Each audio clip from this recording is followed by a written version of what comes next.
Let's continue on with question number 3 from RACE-1 of the Secureum Bootcamp. This question is asking whether the total supply of the Secureum token that this whole race is about, whether its total supply is limited by A, 10 to the power of 18, by B, 100 times 10 to the power of 18, or C, 100, or D, none of the above. So let's look at the actual Secureum token contract. You can see here it has a total supply variable by which it supposedly tracks the total supply of the token. Let's just assume that. And it also has a max supply variable, which was probably supposed to be a constant, but somehow just ended up being a normal storage variable. And it is statically set to 100 ether, which is supposedly the maximum total supply.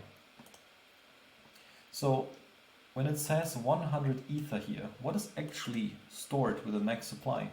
What it actually stores is not 100 ether literally, like as a string or anything like that. What it actually stores is 100 times 10 to the power of 18. And that is because ether is a unit. And you probably know ether. Ether is the native token of Ethereum, and it has 18 decimals.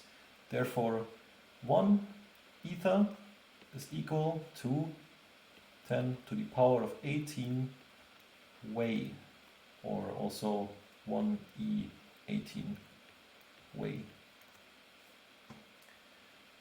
There are many other units like this. Wei is 1, ether is 1. We have units for days, weeks, and seconds, and minutes, and so on. You get the idea. And what's interesting here also in this contract is that it says here that the decimals of the Secureum token is 10 to the power of 18. But that's very weird, because that's a lot of decimals. Because what this should actually say is that this Secureum token probably has as many decimals as the native token ether has. That's the usual case. Most have 18, some, like I think USDC, have 6. So some vary, but usually they're not such a large number, 10 to the power of 18. So this is most likely a mistake.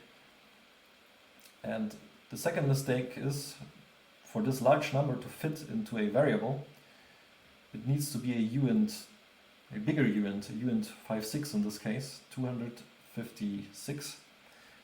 But the standard says that decimals needs to be a uint 8. So we can already know that the Secureum token is not following the real ERC20 standard, in fact. So now we have seen that ether, 100 ether, is equal to 100 times 10 to the power of 18 Wei.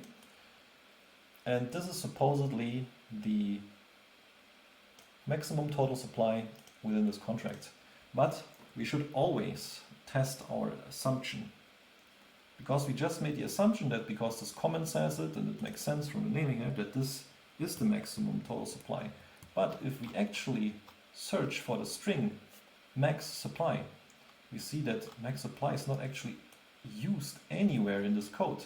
So even though we have a variable that defines a maximum total supply, it is not actually enforced anywhere. That means it doesn't have a maximum supply, which actually means that none of the above is true. So yeah, this is a little bit of a mean trick question, but it still gets an important point across in security reviews, which is always check your assumptions, never believe the code comments, question the comments, question the intentions, question the specifications, look at what is actually implemented. That's the most important thing. And that's this.